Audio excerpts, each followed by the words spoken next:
Oh, I can see all four of you now. I didn't know I could switch that. Ta-da. Yeah, gallery view. Yeah, like I said, I don't know nothing about this thing. We use Hello, everybody. Welcome to Torn, the OneRing.net Middle Earth March Madness results show. As you know, we and as you just saw on screen, we just have our brackets of our Middle Earth March Madness, which we've been doing for several years now, where you, the fans, vote on the best film scenes this year in each of the 4 categories. And we are at round 3, which is the Sweet 16. And this is our live results show. I am joined by a wonderful team of people that help organize this from the One Ring. We've got Kalasuri, we've got Mad-Eye Gamgee, and we've got Garfameo here. Garfameo. Garfameo? Garfameo. Garfield the cat in Chinese. Oh, Red hair. Kathy, get it? Yeah. There you go. All right. All right, so let's not waste any time. Chris, you've got control of the keynote that has all the winners. So let's show everybody this. All right, cool. So as long as it's up there and we see the start of the round, we're good to go? There you go. Yep. All right. So as we just saw, there's our bracket. Here's our vote count for this round, for round 3. It's probably a little more than that. I pulled this just a little bit ago. We ended the round all of 7 minutes ago. As you can see, we had most participation again from the U.S. I the only UK. see We're only seeing the face title page. page. We only see the title page. Oh, it should be advancing. Justin, what do we got going here? Let me hit refresh. Loading. It looks like it's a small screen. Are you trying to play some slideshow? devilry? It doesn't look that good in the frame. What new devilry is this? Yes, what new devilry? It looks way full screen. Yeah, it's like expand it, please. Like the trailer from yesterday. Now is the time. Yeah, but it's been an interesting round because we actually saw some very interesting swaps in the voting up until the very end. Oh, really? Cool. Yeah. Justin, it's still really small on the live stream. Just it doesn't look as good as we did the other day. Interesting. Is there any way we can make it full screen, get rid of the frame or whatever? Let me try this. Let me try going full frame here. Yeah, I mean, we were down to some really close matchups, and in this particular voting, there was some very, very, very close matchups. At one That makes point, sense. yeah, 2 of the combatants were within 20 votes of each other. Wow. Wow.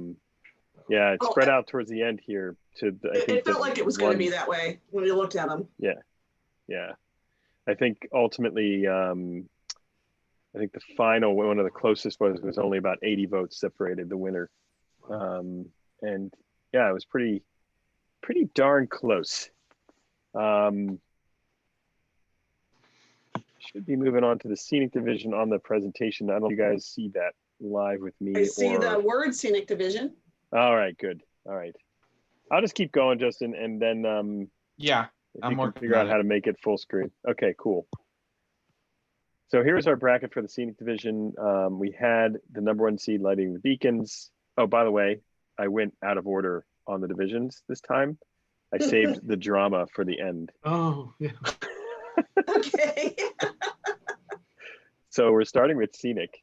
The Lighting of the Beacons against the Fellowship Seeing Rivendell at a 13th seed. And the Sailing Past the Argonath versus the 15th seed of Running Through Rohan. So the first matchup there was the Fellowship Sees Rivendell for the first time versus the Lighting of the Beacons. I think we all agreed in our last show that this was going to be a clear winner. Yeah. And I don't know if we have any additional notes from the team here. No, he just said Kathy? that the Beacons were going to go. It was a Final 14. So, Yeah, exactly. Yeah. Yeah, when it comes to the Rivendell, I mean, saying it was the Fellowship, it should have been something like the Hobbits walk through Rivendell or something, because that was where the scenic was, or Bilbo when he first sees it, because that's the first time you see all of Rivendell. The Fellowship, of course, is never together until the end when they're leaving. Well, the good news is we don't have to worry about that anymore. Lighting of the Beacons moves on. Surprise. And had about 80% of the vote there, 79% of the vote. So decisive first, number one seed victory in that matchup. And the music from that scene, I was actually playing on headphones in my, when I did a helicopter ride over the Southern Alps in New Zealand, I was like, you gotta have music. Yeah, it's so cool. Yes. Yeah, unfortunately. Justin, do we have audio on this today or not? Do you know? We do not have audio. Okay, that's all right. That's fine. We're looking at the scenes anyway. So knowing that we don't have audio, we can actually watch this at its in its entirety, unless you guys don't want to. Are we allowed I think to have we can audio? all hear the music in our head anyway, right? Oh yeah, it's playing. Well, we hear it. Yeah, I hear it right now. No, but I mean this music, not... this video. The music is so iconic that it's like I'm hearing it in my head already. I don't need the help of actual live audio. Are we allowed to do audio? The audio is not allowed to be out on the internet, and it's not. Oh, okay. We are hearing it in our headphones, though. I got you. Yeah, and because if we record this and play it later on for people to watch and everything like that, Warner Brothers will come after us.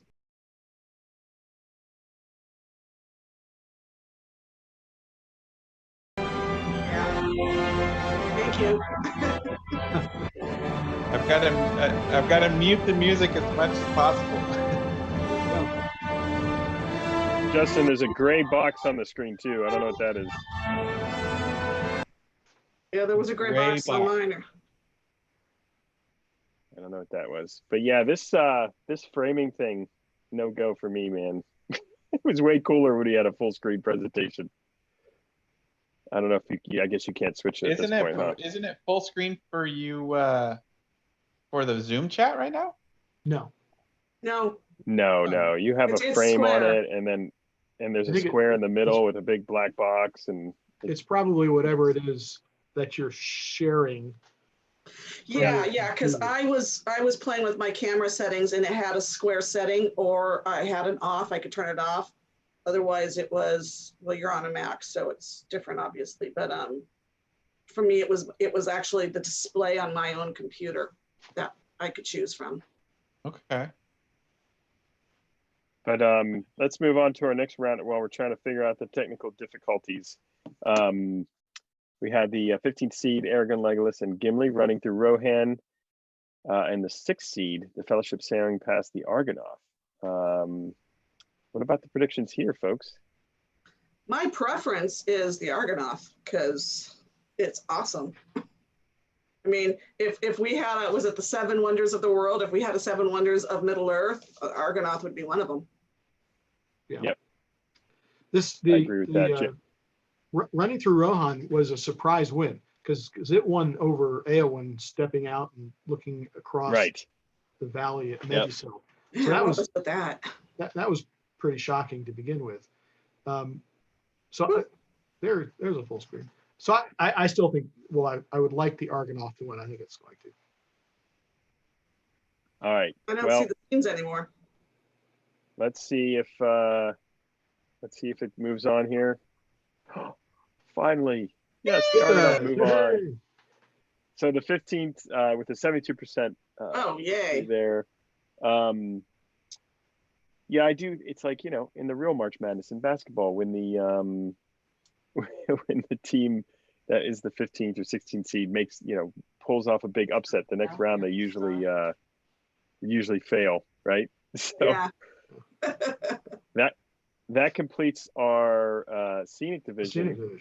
And ultimately, let's take a moment to look at that sequence. I've never seen anything like this ever put to film. I was just in awe And I was so sad when the scene was over so quickly, and then they're on the shore, and I was like, this scene got me so hyped and my heart rate so going that when the movie ended shortly after this, after the big Lurtz battle, I was like, wait, hold on. I'm like so hyped right now. How can you end the movie right now? That Yep. that one little detail that just went by when the birds fly out of his eye. was, it's such an interesting depiction of scale.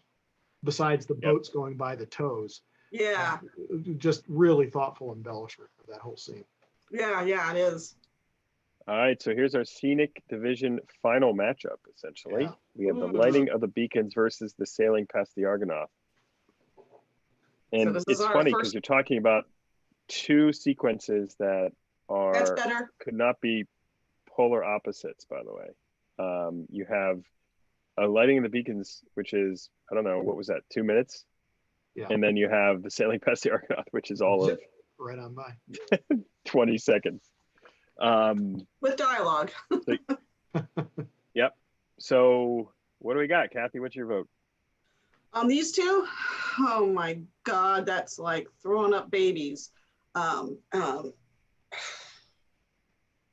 think lighting of the beacon fires will move through, but I would be happy with either one of them. Yep. Jim? Yeah, I could see that. The title of this bracket is Scenic, and there is nothing more scenic than the lighting of the beacons. It just flat out. Right. It is showcasing the New Zealand Alps, and the music behind it is soaring. So it's a number one seed for a reason, and I think it's going to go all the way to the finals. I love to be contrarian, and the Argonaut is just it again. I felt more emotion about the Argonaut, and maybe because I hadn't read the books and when I saw the movie for the first time, and so the lighting the beacons just felt they're forcing a 1-2 emotional punch right now. I mean, it's great.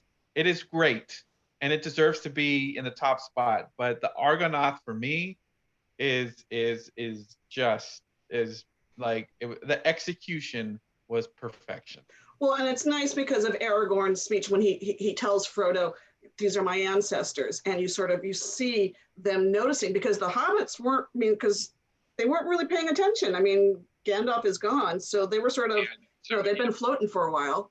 And they suddenly, when Aragorn points it out, there's this thing in front of them that they hadn't really noticed. But that emotional connection for Aragorn to see it. So Justin, I thought you were a big fan of like practical effects and real life versus CGI. No, that's me. That's me too, though. That's me more. Well, to that point, I know that they didn't hike up and build a pyre on all those Alps, and seeing it on the big screen. Michael Pellerin went up there with them and filmed it all. I think that they did build all those things, Justin. Well, when we do our 20th anniversary conversation of Return of the King, I'll ask Pellerin. At least the one that had the people lighting it, that's probably the only one they did build. So did you ever think about what life would be like up there on the top of a mountain, and that's the worst social distancing ever. But you know what? Shepherds, goat herders and stuff like that, they do that all the time. That's their job. Yep. All right, let's move on to the drama and action division. All right. I'm skipping around because I want to throw things in a different order here today. All right, good. So we saw in this matchup the Éowyn versus the Witch King, and Gandalf versus the Balrog, a great matchup, obviously. And then the 3 and the 2 seeds at Gandalf and Éowyn charging at Helm's Deep. I appreciate everyone in the chat room saying they normally disagree with me, but I have some good points about the Argonath right there. I appreciate you guys. Yeah, for all we know, he could be making that up because we're not watching the chat. So, all right, let's get into it. Let's see. We got the number 1 seed, Éowyn versus the Witch King, versus the number 5 seed, Gandalf versus the Balrog. Nicole and Chelsea, who had joined us last round, both said that a little bit of Eowyn. sexism would play into this matchup, and they thought while they wanted Eowyn versus the Witch King and that it was a stronger scene would go through, they believed Gandalf versus the Balrog would win. Kathy, do you want to agree, disagree? Where are we at? I'm not entirely sure I would want to call this particular matchup sexism because Gandalf is beloved by all. But Eowyn, when it comes to drama and action, yeah, Gandalf facing off against the Balrog and falling is very, very dramatic. Eowyn, the I am no man is so iconic. I mean, she was my hero from the books. It was the first time I'd read about a woman going off to battle. And so, yeah, I want Eowyn to win as well. Jim? I think Eowyn's going to win. And I hope I'm not being sexist saying this, but for me, Gandalf and the Balrog is the more dramatic scene, starting with the fact that of everything that they revealed in the prequels or the trailers, the Balrog was the most closely guarded secret. So we never saw the Balrog until we saw it on the screen for the first time. Hints of it, but that was it. And so for me, that was a dramatic moment. And so you've got I Am No Man versus You Shall Not Pass. Oh, I know. With not wow. passing. So that's what I'd like to win. I think Eowyn's going to win. What about you, Justin? Again, I have to disagree with Jim here. The Balrog, we still have never seen anything like the Balrog put to screen.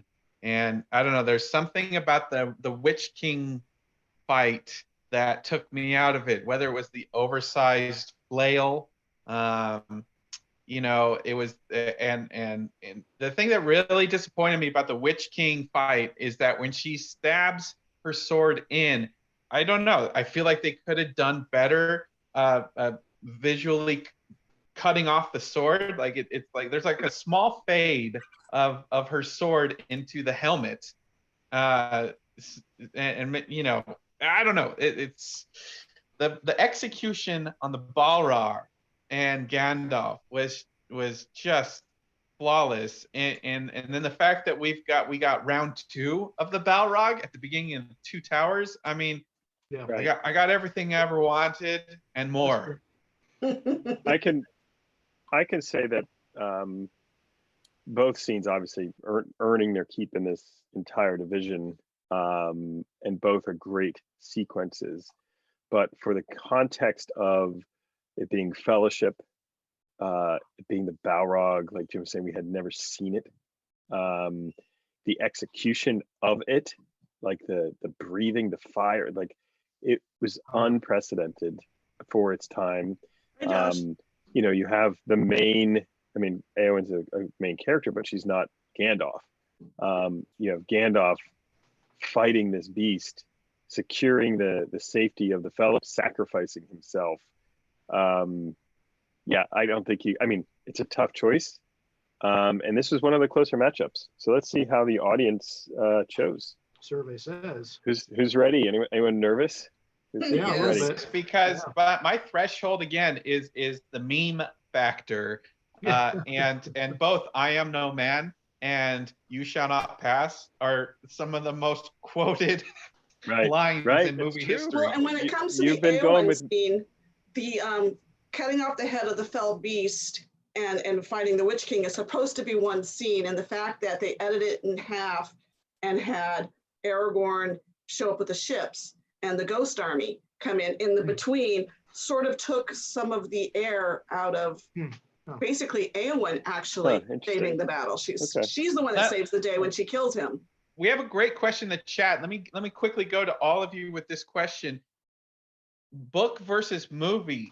Did the Balrog scene surpass what was in the book? And did the Witch King scene surpass what was in the book? Oh man. I don't think the Witch King scene did. No, because she cuts off the head of the fell beast. Yeah. She fights him. She claims that no man can kill him. And, she unveils herself as not being a man. She's fighting him. and Mary does stab them in the leg, and it's the two of them together that defeat him, because Mary, of course, is also not a man. And so it played out exactly as it was supposed to play out. But I think visually for me, execution wise, if I was to choose between the two executions of like if we're comparing books and film, I'm gonna, yeah, it's tough. I don't know. That might be more like for me. Sorry, guys, I jumped in just randomly. Hi, Josh. Hey, Josh. You know. Oh, Josh is here? Yeah, I decided to jump in late. I was like, Nice. I lost track of it and kind of jumped in. It's like, well, good to hear your voice, buddy. nice to see you, man. How are you? Good. So, I mean, you guys know my story as far as that goes. I mean, I got into the books through the movies and all. I mean, through my mom, but through seeing the movies with her and stuff like that. So my first dip into that was through the movie. So seeing that scene and watching that sequence happen with Gandalf and the Balrog, which is what I voted for, that was one of those sequences that it really kind of pulled me in. I'm like, holy, this is amazing. And, you know, it just started the process of wanting to know why my mom was interested in it, why my buddies in high school were interested in it, because it was just so visually, oh my gosh. So, yeah, you know, I didn't get into the Éowyn sequence until after I had seen Fellowship and had read the book. So it was a different moment. I mean, the way the Éowyn scene is done in the book, I think is better just because of how things play out. Not that the way the movie is terrible by any means, but it's different for that Gandalf Balrog sequence because my first introduction to it was visually. So I think it's hard. That's a question that may have different layers depending on, you know, how your introduction was. If you first read the books, then I think that that's going to have some more impact on you versus seeing maybe it in a visual medium. It did for me. So, yeah, it did for Justin for sure. So my issue. All right, let's reveal it. Oh, sorry. Go ahead. Justin. I was going to say, in the book, you don't know it's Éowyn until she actually reveals herself at the scene.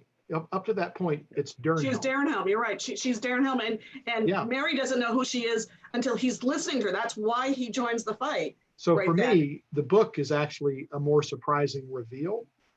Plus the fact that, you know, the sword that Mary has been carrying around that got taken away, that's been given back, and it came from things that aren't even in the movie.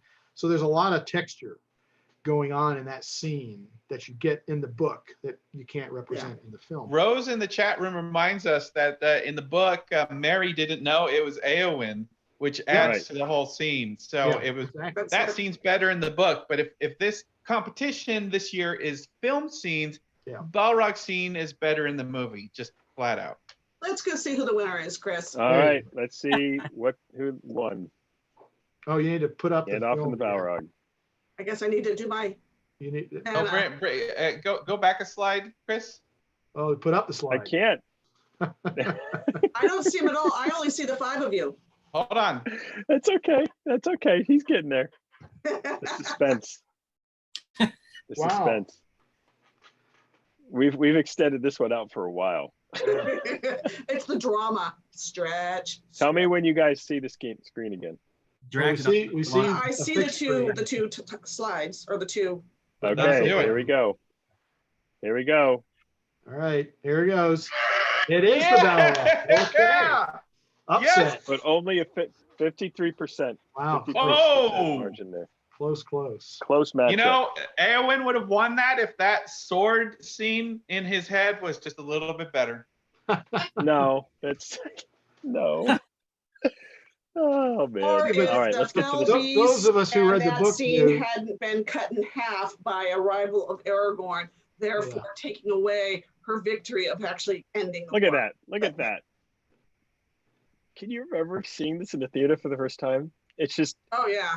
Well, but that's what I mean earlier when I said like how that moment is so powerful from a because I mean, like I said, my first introduction scene thing. Chelsea.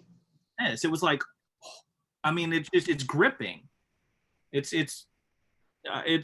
mean, I don't know. It's very powerful, and turned me into And of down the course, path. you don't know that what's going on with Gandalf, do you? No, You haven't no. read I the mean, book.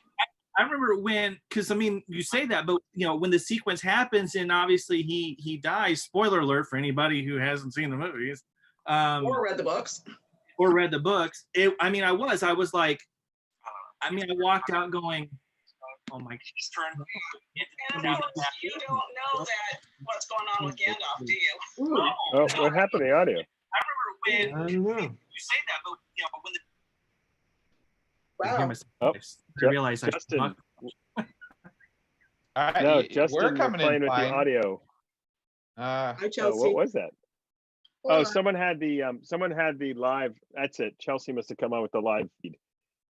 That was it. So Hi, we Chelsea. added a new contestant. Contestant. Contestant. Do we- I wouldn't say I would- contestant. That's another Make her point. sad and tell her that Eowyn and the Witch King scene Yeah, lost she to just Gandalf came in at and the wrong Balrog. time. Well, I knew Yep. that was going to happen, though. I Last was, person. I was watching in the chat room, Kathy. I saw. Okay, all right. All right, let's go to our next matchup here, and we've got this was the two charges of the Charges, Rohirrim. yeah. Yeah, so we have the number 2 seed and number 3 seed up against each other.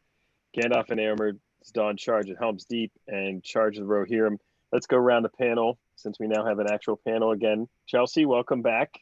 What are your thoughts on this matchup? Well, it's just hands down charge of the Rohirrim. That's what I Easy enough, all right. Chelsea, All right, we Josh. finally agreed. That's, I voted for Charge of the Rohirrim. That again, I mean, by this point you've seen everything, but there's just something amazing visual wise of seeing that them come in to that group of orcs in that triangle almost. It's mind boggling. Jim? Yeah, we covered this last time we were all together. For me, the Charge of the Rohirrim is such a pivotal point, both for the movies and for the book. You know, it's one of those turns where it looks most grim. The Witch King's about, and the gates of Minas Tirith have just been destroyed, and then all of a sudden you hear the horn, and in the book you hear a rooster crow. The sun comes up, a death charge. It's just spectacular. So, Kathy?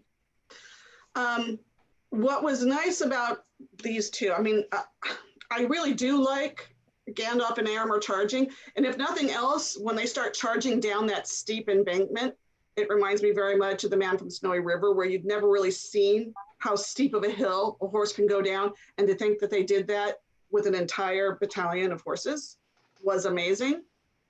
And yet the scale of the charge of the Rohirrim is unmatched. And yeah, so for me, charge of the Rohirrim. I was pulling for Gandalf and Eomer at Helm's Deep because it beat Faramir. So I'm still on that. So that was I'm still saddened by that, and since it beat Faramir, so I got to cheer for it going through. So You don't have to. You can just be completely like, no, sorry. Nah, bro. no, I have to. This I is have completely to. like the basketball tournament isn't for you, Chris. This is you beat my team, It so is. now yeah. Yeah, exactly. All right, let's see. I must have been doing basketball wrong the Oh. entire There you go. No respect for Two Towers. Relatively Justin, you close have all the matchup. I mean, respect for Two Towers. It's everybody else. yeah, It's not an 62% of 80%. the votes came in for the charge of the Rohirrim. Here you go. Oh man. No respect at all. People in the chat room are saying that this scene will make it to the finals. I mean, it's just Yeah. one of the best scenes ever put to film. But we'll see who And it's it- going up against. It's It- going it up against delivered. Gandalf and the Balrog. Yeah, it's I going mean, up against Gandalf and the Balrog, so you might want to rethink that statement. They're But powerful this team. I don't this think- charge of the Rohirrim delivered everything a cinematic epic should. Yeah. And it's weird. I was just watching Braveheart this weekend, and even movies that came before Lord of the Rings and movies that came after, every single epic battle scene from the history of cinema now seems less because of the Charge of the Rohirrim. Well, it's definitely one of those scenes I think definitely changes how you look at battle scenes because, okay, I'll probably get laughed at, but it's okay. But the end sequence at in Endgame, that's probably the first time since I saw Return of the King in theaters and saw that sequence. Oh, that you're I've pumped up. saw some Yeah, of that. yeah. I thought, and I'm like, this is effing crazy. This is great. I love it. I'm like goosebumps and want to stand in my chair and act like a complete idiot in the theater.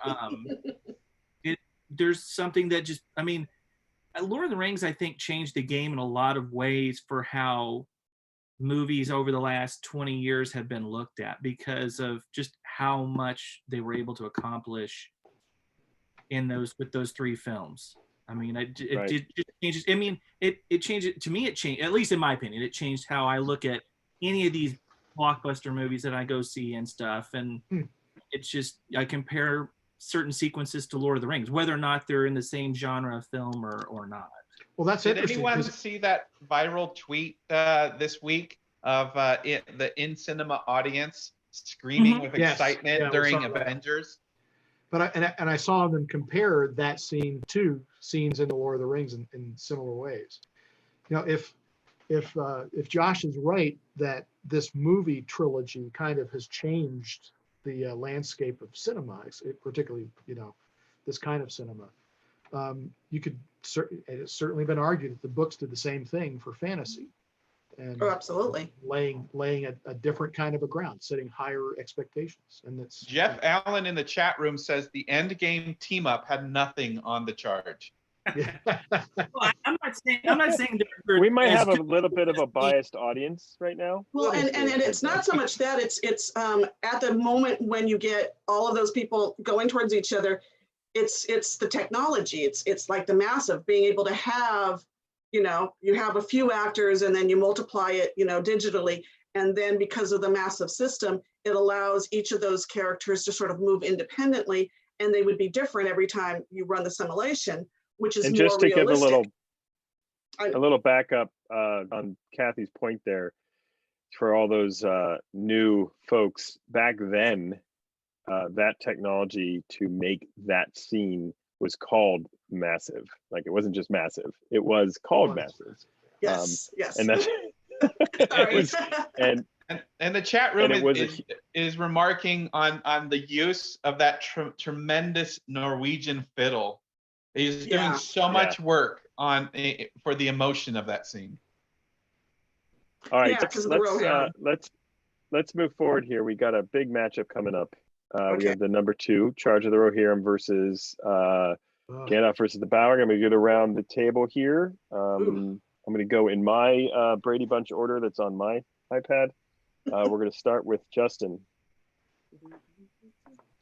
Gandalf versus Balrog versus Charge of the Rohirrim. Again, I have to go back to my first threshold is the meme factor, and without a doubt, you cannot pass, you shall not pass is the most quoted thing from anything in the last 20 years. As great as Theoden's speeches in Return of the King, Gandalf and Balrog weren't just the best part of Fellowship. It was almost the best part of opening Two Towers. It was so good, it was in 2 movies. Okay, Jim. Okay, so here's my general theme, and it's going to guide this decision. It's going to guide some of these other ones too. I think people are looking for strength and resilience and hope, and I think for that reason, I'm going to go with the Charge of the Rohirrim because it's leading into victory, and it's force unexpected. It's that turn. I do not diminish at all the Gandalf versus the Balrog scene, but that's heading right on into one of our tearjerker scenes. And so it's a low point. It's a good point, but it's not that kind of hopeful resilience we can win despite unbelievable odds kind of a moment. So I'm gonna go with the Rohirrim on this. All right, Chelsea. Well, the internet loves Gandalf, so much so that even in Onward, in the opening scene of Onward, you have a Gandalf moment against a Balrog moment that really happens there. So I'm gonna go with the Voltar Thunderseer from Onward, and Gandalf versus Balrog. Nice, Josh. I'm gonna go with Gandalf versus the Balrog as well. Got it. And Kathy. I am all for the Rohirrim. It's all for the Rohirrim. Death, death, right. death. Now there's a meme. I'm going with Paired right alongside the shame. my theme in this whole thing is it always breaks down in everything, and this is life, to the one thing that everybody knows. Everyone knows Gandalf. Doesn't matter. It could be Gandalf versus anything else in the world, and Gandalf will win. So I'm going to predict Gandalf comes out of this. For me personally, though, I'm going to say the charge would be what I would vote for, but I'm pretty sure Gandalf's coming out. So, all right. Interesting. Wait. The charge beat Aomer's charge would beat Faramir's charge. So that's why. Support Rohirrim. You know what? My argument does not hold. If Gandalf and Balrog was good enough for 2 movies, it can be argued that the charge of the Rohirrim was good enough for 2 movies. Yeah. All right, let's move on to the laughter. Oh, I'm so happy Chelsea has joined us for this one. So painful right now. Go ahead, Chris. This is the Pippin division. Yep. In this division, we got second breakfast versus Gimli. Gimli and Pippin. Gimli, toss me, Yeah. find me a box, and Pippin, where are you going? Where are we going? All right, let's see what we got here. So in this first matchup, we have Gimli to Aragorn, toss me versus, what about second breakfast? The number 1 seed versus the number 13 seed. Is there anyone on the panel who thinks toss me won? I voted for Toss Me, but I don't expect it to win. This is. Did you really? You voted for Toss Me, Jim? Was it Jim or Josh? That was Josh. That was Josh. Okay. Yeah, I voted for Toss Me. I don't know. The way Gimli acts and up to that moment, and when he finally just puts all his pride aside and everything, and looks at Aragorn and is like, just toss me. And it just, there's something about it that hits me funny. Like, he's just like, oh crap, all right, let's go. Just toss me. Let's get this over. Yeah, that's true. It's true. All right. I mean, do we want to go for margin victory here? Margin of victory. Here we go. So we're all going with second breakfast, right? Yeah, I'm going to say 80-20. No, I don't think it's that much. I think Toss Me is pretty strong. It still has upset possibilities in my mind. But I'm going 90% or more, 93%. No, Yeah, I'm thinking it won't be that much. I think it's going to be a lot closer. 60. Chelsea, what's your percent for the win for second breakfast? 90. And Josh, knowing that you voted for Toss Me, what do you think? I'm gonna be somewhat positive. I'm gonna say 60-40 loss. I cannot jump the distance. Here Justin, we all we go. see is your nose and your glasses. There we go. There you go. Good. Oh, Wow. 7%. wow. 57.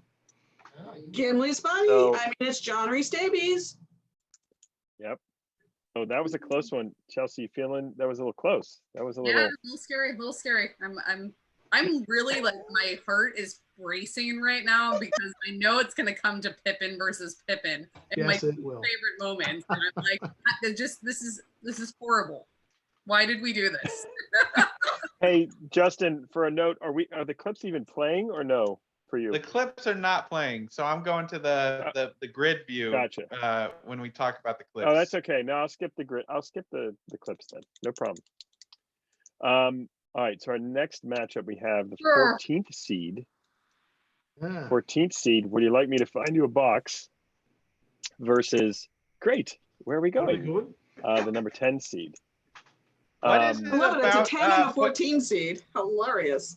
What is it about putting these two towers scenes against these early Hobbit relationship scenes? Like this is Hobbit What are you saying? It's Break it to reality show.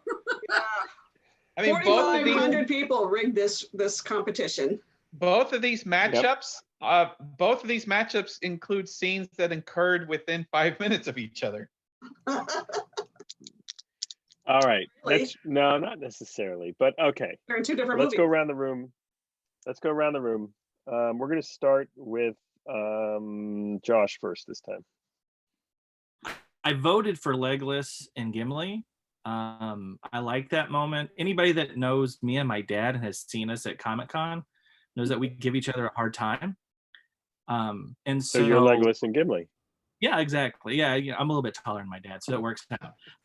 But those moments, I like that moment. To me is funny, and it also is. I love the how the ice is melting between those two, and they start to feel comfortable enough to kind of talk to each other in that way. Yeah, I know it's maybe not necessarily like that in the books, obviously, but I think it works within the movies, and that ice melting between the two made that moment kind of funny to me. Not that the Hobbits wasn't funny. It's just those two are already practical jokers. You can kind of tell that. So two characters that weren't teasing each other, it just, I don't know, it made me laugh. And The other thing, all right, Kathy. Oh, Justin, go ahead, Justin. I was just gonna say that the Hobbit movies made this scene for Legolas even better because you just had years and years of conflict, and the Hobbit told a story with Legolas and dwarves that did not end well for anybody. Right. And so we get to the end of the second movie or the middle of the second movie, and this comment is the first time that Legolas kind of breaks finally. Like it's an emotional break. So it's one of the very, very few scenes in the Lord of the Rings and maybe even in all of filmmaking where the prequel trilogy made this scene better. Got it. Okay, Kathy. I was going to say something sort of similar. I mean, you saw the ice breaking a little bit when they leave Galadriel and Gimli, confesses what his gift was from Galadriel. So that sequence. And of course, Gimli laughing. You're right. It's a great little icebreaker, but this throwaway line, "Guess, great, where are we going?" is Justin's favorite term, meme-worthy. Although, right. Would you like me to find you a box is not a bad meme either. The Jim. I think it's an all Pippin final on this one. Like we said last time, this "where are we going" is for those old schoolers is the disc change moment. Mm-hmm. So it is such a powerful punch. It is so Pippin. We've come to know Pippin long enough, so it's just building on his character and their relationship. And you get you need people of intelligence on this sort of mission quest thing. So I just think there's a lot of subtext there. The box was great. They pushed it too far in the extended version when they had their drinking game. So I'm Team Pippin on this one. Nikki in the chat room, I think, might agree with you because she says the actual box joke isn't super funny, but Gimli's laugh is what makes it. Well, that's true. Yes, Gimli's laugh sells it. But it's also Chelsea? Legolas telling a joke. It's an elf telling a joke. And when does that happen?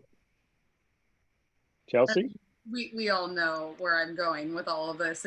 It's Pippin all the way for me. It's not just the "where are we going," but that whole build to that line of you need people of intelligence on this sort of mission quest thing. Like that leaves you out, Pippin. Yeah. So, all right. I also was, I was going with "where are we going." So, do we expect this to be close? A landslide? What do we got? I think it's going to be close. Yeah. Even on our panel is pretty close. All right, let's see what we got. And the winner is. No. Wow. Wow. Awesome. Well, that makes it easier for Chelsea on this round. Yes. Makes the next round easier So the for you. 14 seed comes through, beats the 10th Wow. seed, Wow. and Now that leads is- us a to Cinderella. our final here, with our final in this division, the laughter division, the second breakfast, the number 1 seed versus the number 14 seed. Find you a Wow. box. With this basketball, Panel. that would be Chelsea, quite you the- look distressed and wowed and out of breath that Pippin did not just take over this division. I'm shocked. I'm literally like speechless. Not to mention that vote was so close. 56%, was it? Like, I wouldn't be Yep, surprised if it was mostly Orlando fangirl vote.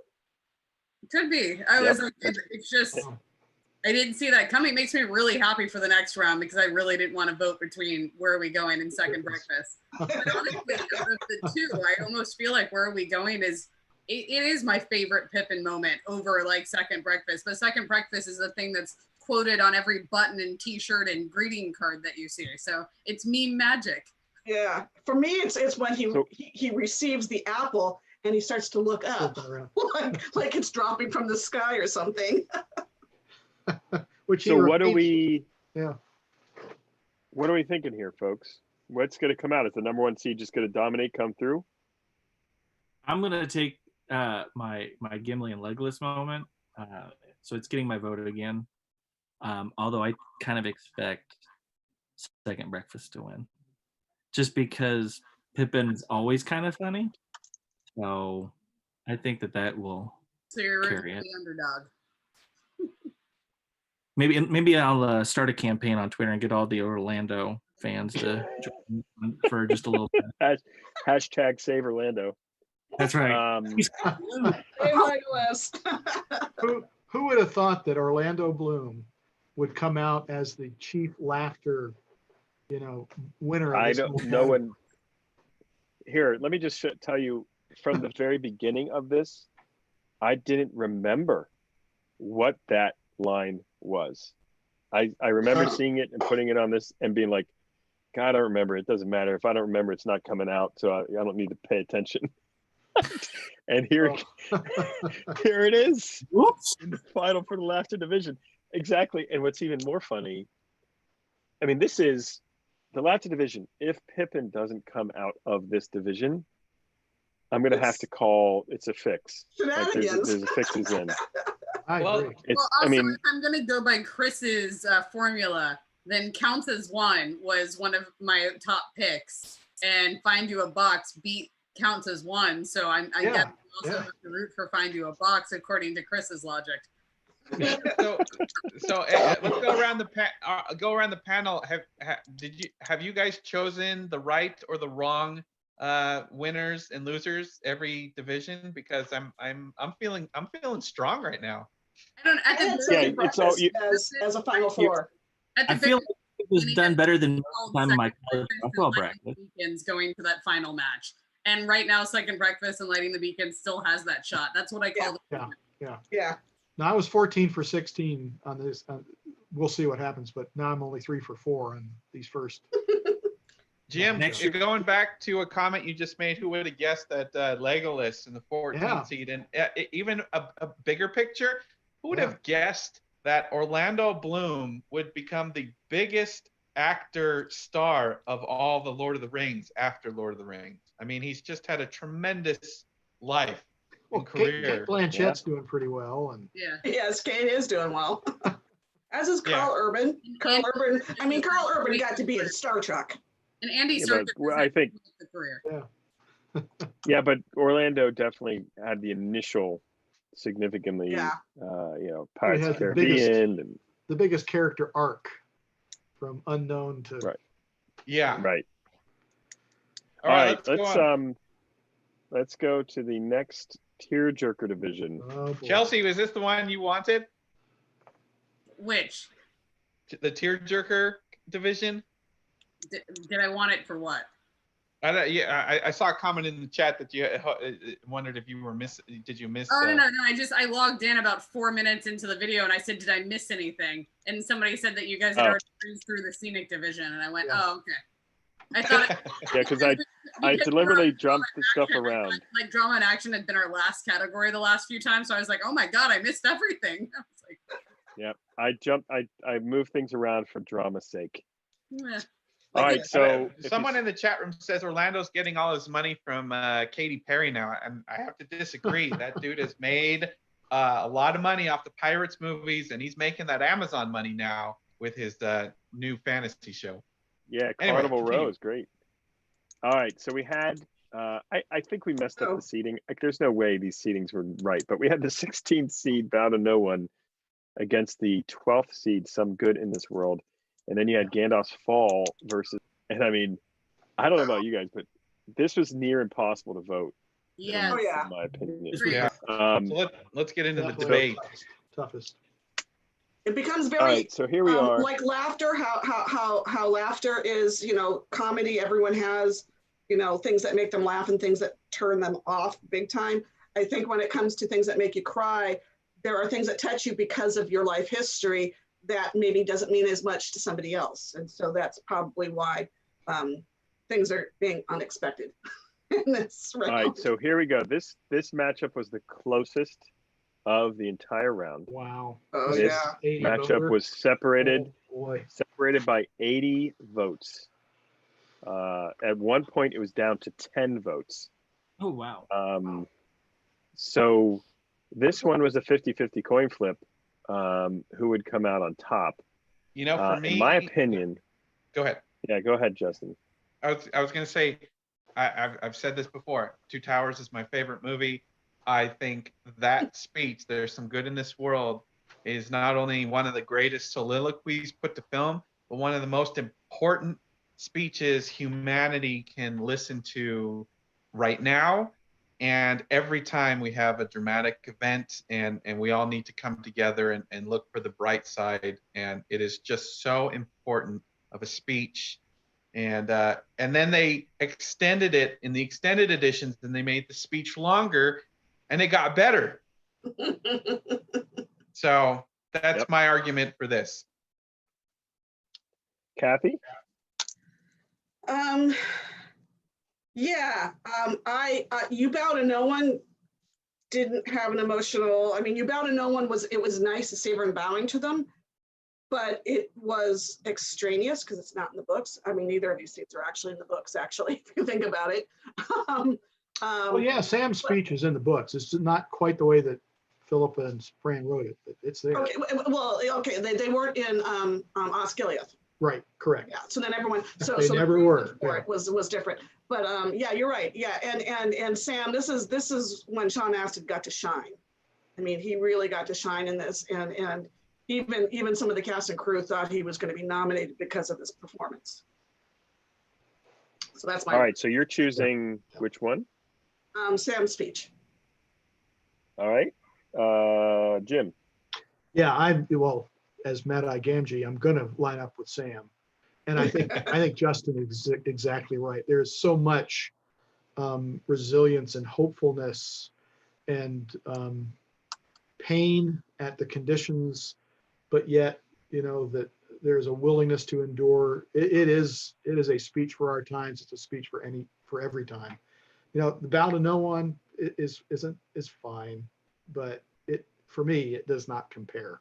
Even if it goes down, it needs to be there. Josh? I love Sam's speech. I think it's very powerful. I think you guys are right as far as, its impact or how it, goes with today. But You Bow to No One makes me cry every single time.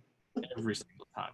I think him going to them and telling them they're as worthy as anybody, even he is the king, they don't need to bow to him, is powerful. I think there's a message there, obviously.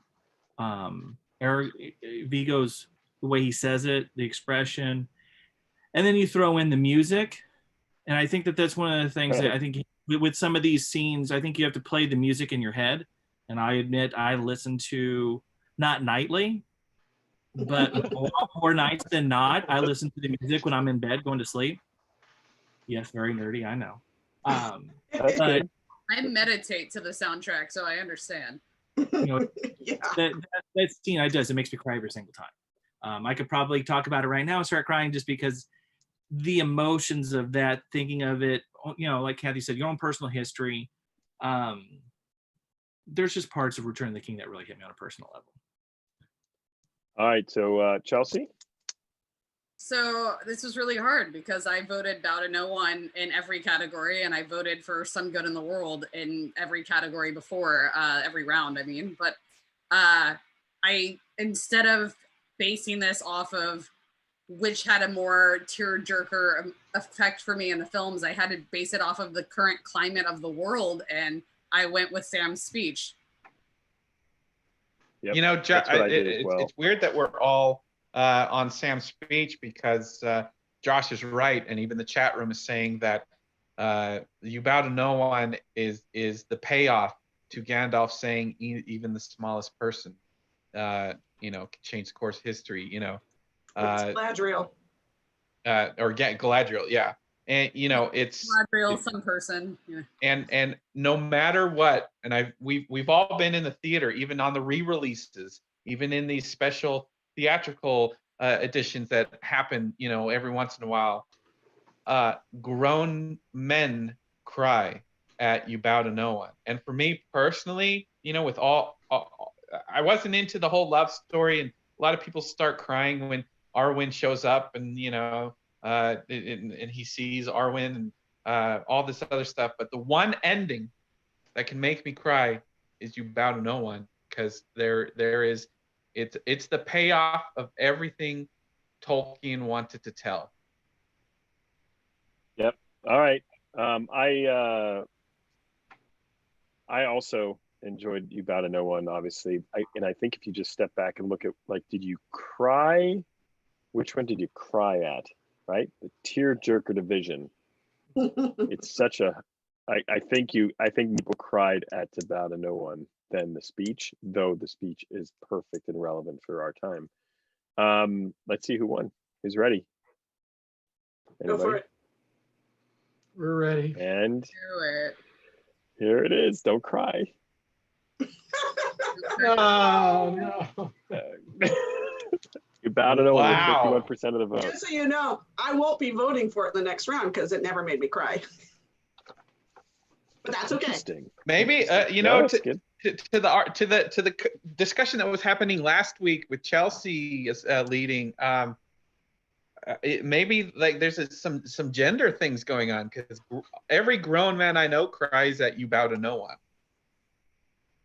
I cry at You Bow to No One. I was like, I mean, I've literally voted for it in every round except this one. And this one, it was hard for me. Like, I was on that 50-50 coin flip, and I just went, you know what? I just would like there to be some good in the world right now. So I'm going to vote Sam's speech. But both of those moments make me cry every time. Chris, what was the vote differential between 80 Bow to votes. No It One? was 80. It was 80 votes. Oh, so it was another really close. Okay. Yeah, I don't know how that one couldn't have been that close, because I mean, I think those are both very powerful moments for various reasons, and again, I think Kathy made a great point in that. I think with, you know, the emotional moments are more about how they hit you personally and your background and stuff like that. But when I saw that those two were pitted against each other, I was like, just You know, because and that was like picking between a couple of favorite moments, and both of those moments hit me emotionally. But you know, it's interesting that again, the chat room, all the women in the chat room are like no, and a lot of the guys in the chat room are like, yep, that's what I voted. So an interesting interesting thing. Anyway, let's go on to this one. You know they do those taste tests for soft drinks. Yeah. And always the sweetest one tends to win. You know, so it's that short little taste that you get versus a long history of drinking whatever it is that you're trying to drink. I think the Bow to No One is a taste test line. I think it's just a little line It's Wow. a big impact Wow. emotion. But yeah, but- that's a shot across the bow. That is so Wow. so I think it just made this next round. Whichever one of these wins, I think is going to win the division. Yeah. yeah. The chat room All is right, all so about Boromir on this one. I mean, they're Yeah. just exploding with Boromir. One of my favorite characters after Faramir, Boromir. So I voted for Boromir. So you're very in that Gondorian. sequence. You know, I must be. But I'll tell you, that was I was waiting for that moment. You know, everyone had a certain piece of film that you wanted to see when these films were made, and that, you know, you could have wimped out on that sequence. You know, you could have done things differently. Could have changed the whole character. Like there's so many parts that I was worried about, but this was one of them. And then this payoff on this one was just so good on Boromir. I mean, Gandalf, I knew Gandalf came back. No.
That grabs you.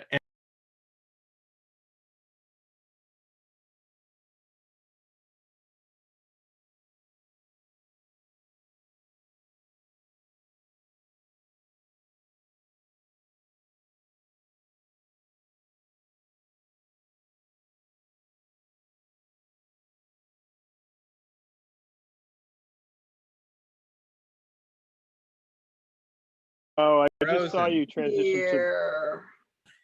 you. You saw the transition? Okay, now we're back. still the transition, but it's still frozen on our video and there's no audio. I have my volume all the way up. All right, and we should be back now. All right. So that was an amazing statement, Josh. That was great. No one heard it. That's all right. I'm We used cry. We're all crying. to teaching kids all day long, so I'm used to being ignored by people every hour for 50 minutes. Oh my gosh. Even the internet. You can't get a break from the internet. All right, Kathy. Thoughts on this matchup? Oh, for me? Okay.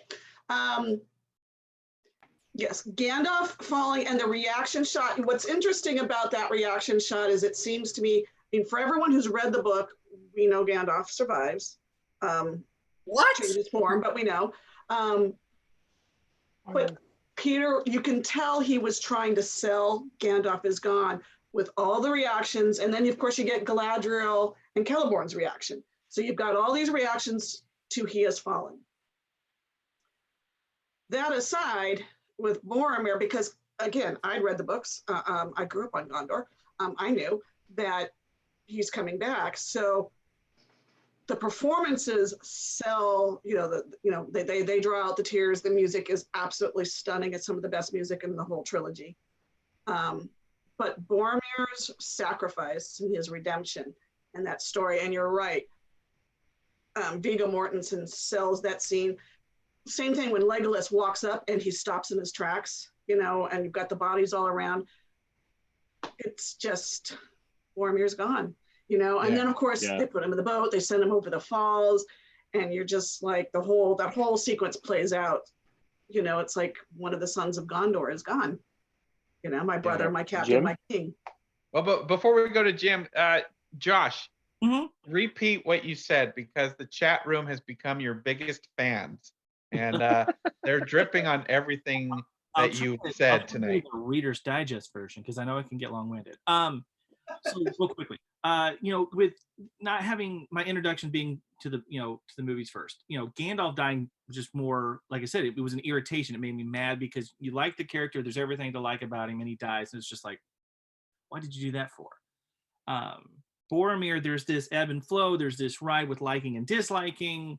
He really becomes, something to care about. He died. He gets killed.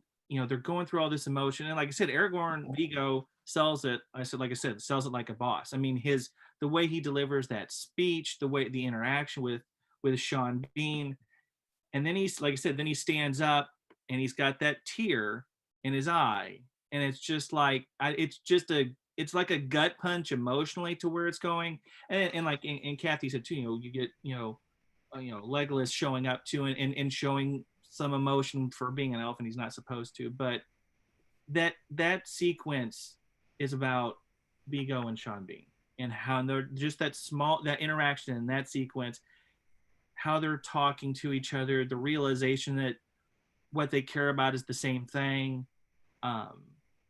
And Viggo's such an amazing actor.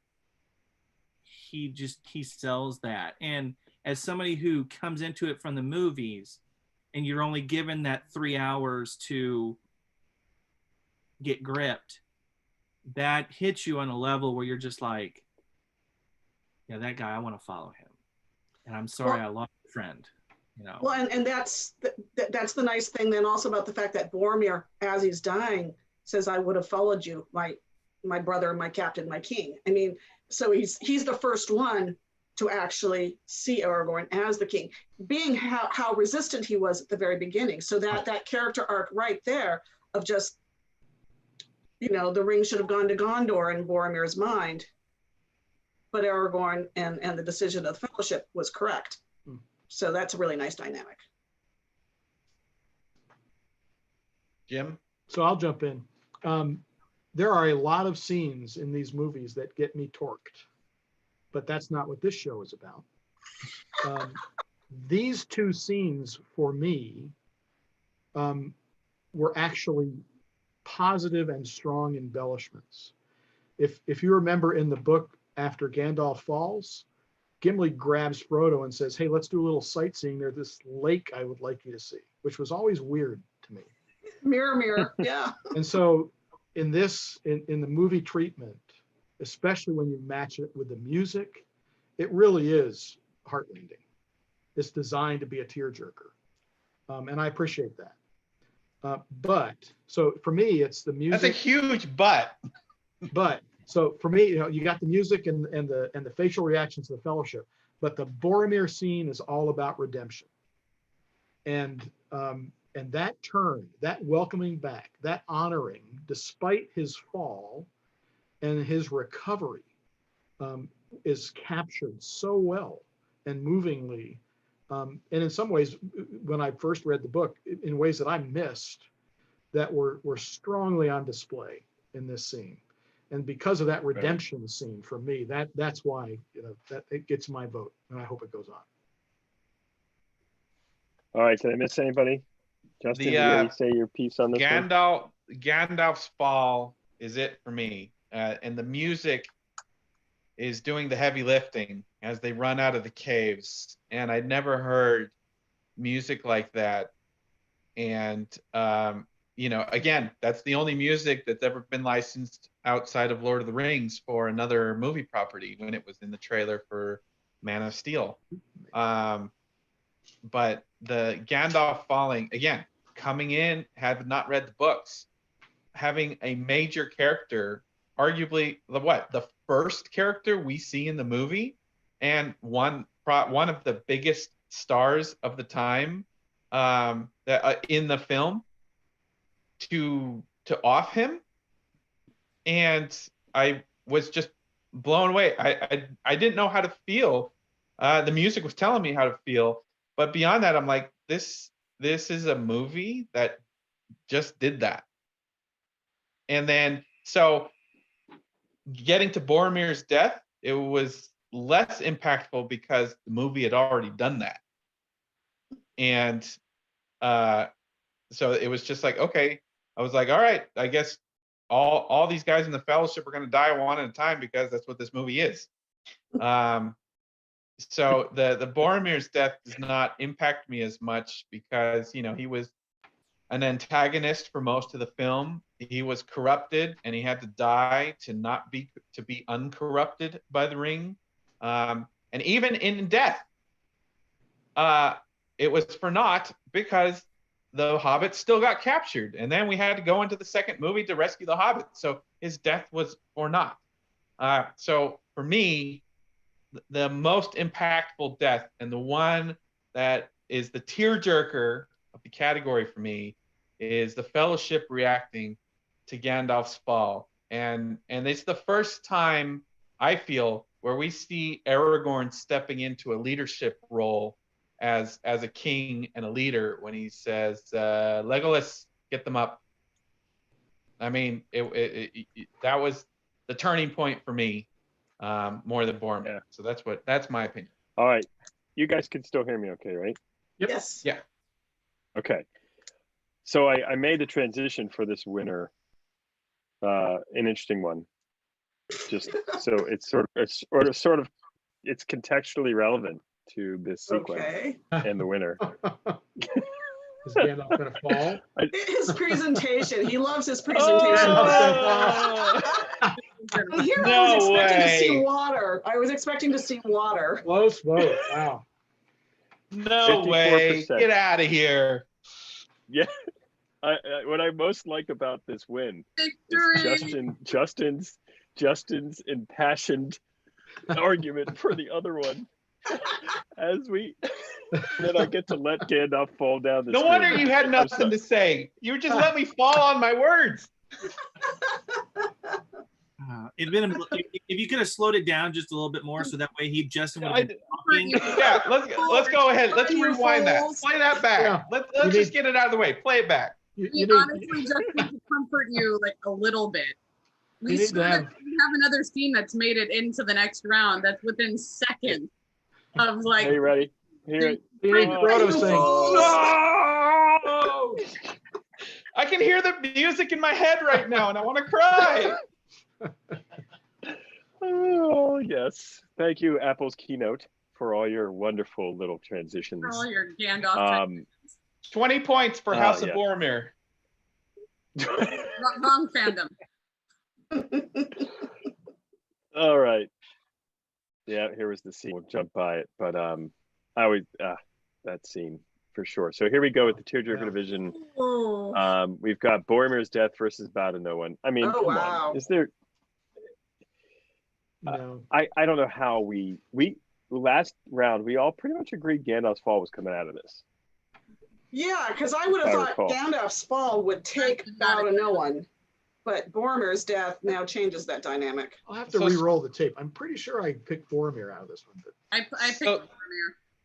Skylar in the chat room. All right, that's fine. Skylar in the chat room says she went 7 out of 8 in this round. What did you guys go? 6 of 8. She's beaten me. I don't know. One. I don't remember past the last 10 minutes, so I don't know what you're talking about. Same here. I'm 7 of 8. The only one I miss is the word we got. Wait. No, I'm 6. I'm 7 of 9. 6 of 8. 7 of 9. That's great. You don't look like Jerry. Her card was great. Watch it. The Anyway. chat room is pretty clear that Boromir is going to win this. Yeah, round. this I'd be very. Anybody on the panel think that Bow to No One's going to take out Boromir? I'm gonna vote Bow to No One for the reasons that I stated earlier, but I'm doing this out of my own sentimentality versus what I expect is gonna win. I'm going to muscle the full forces of emotion on social media to make sure Bow to No One wins this. 16th Oh, God. seed, Just out of spite. bottom seed. It's the lowest seed in this entire matchup in the entire Final Four.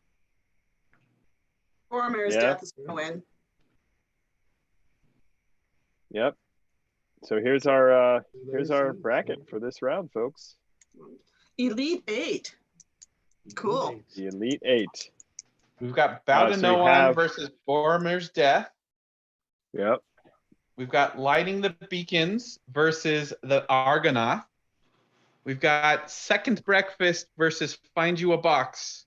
And we've got the Balrog fight versus the Charge of the Rohirrim. Are we ready Oh for my Final gosh. Four predictions? Because I've got mine. Okay. I'm Let's go.